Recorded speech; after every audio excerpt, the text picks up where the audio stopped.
A very good morning and welcome to Fixing Your Mind, Body and Spirit. We are fixing the spirit and the mind, and we are looking into the book of Genesis chapter 1 verse 26, where the Bible says, let us make man in our own image and likeness. Here we learn that we were made in God's image and likeness, and I love the Amplified Bible because it goes on to say not physical likeness but spiritual and mental likeness. So our spirit is meant to be like God, and our mindset, our morals, we are meant to be like God. But the question comes up, are we like God?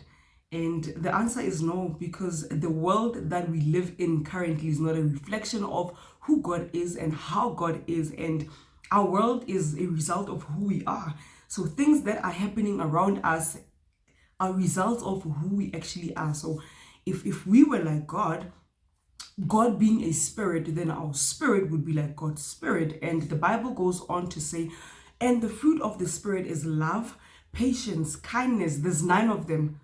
The 3 that I've counted already. Love, we live in a world where love is not so evident. We live in a world where we are not patient with one another, Even in the same house, siblings are not even patient with one another. You get myself being the breadwinner, and I am not so patient with the others because I feel like they are not trying hard enough to look for work.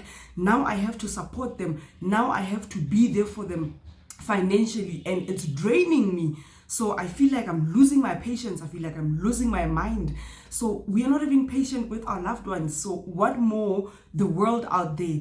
And the Bible says the fruit of the Spirit is love, patience, kindness. So if the Spirit is really at a point where we say we are like God, we are fixed, then we would see the fruit of the Spirit in our lives. And our minds, the Bible says our minds have to be transformed daily. It's an everyday thing. For us to think like God, for us to be like God, we have to transform our minds. But we are at a point, unfortunately, where transformation is something that happens according to us. But our change should come from God. So we need to study God. We need to learn who God is. We need to learn what God is about. And when we know who God is and what He's about, then it's going to be easy for us to want to imitate Him and be like Him. It's going to be easy for us to say, but this is how God thinks, and this is how I'm going to think. This is how God is. This is how I am going to train myself to be, because this requires practice.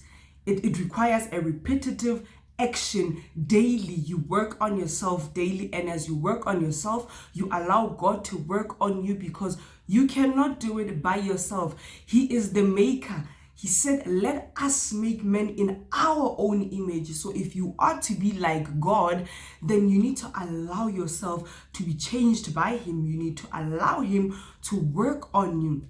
I hope we're going to take up a challenge of going out there and just trying to find who God is, what God is about. And I hope that we're going to enjoy our day.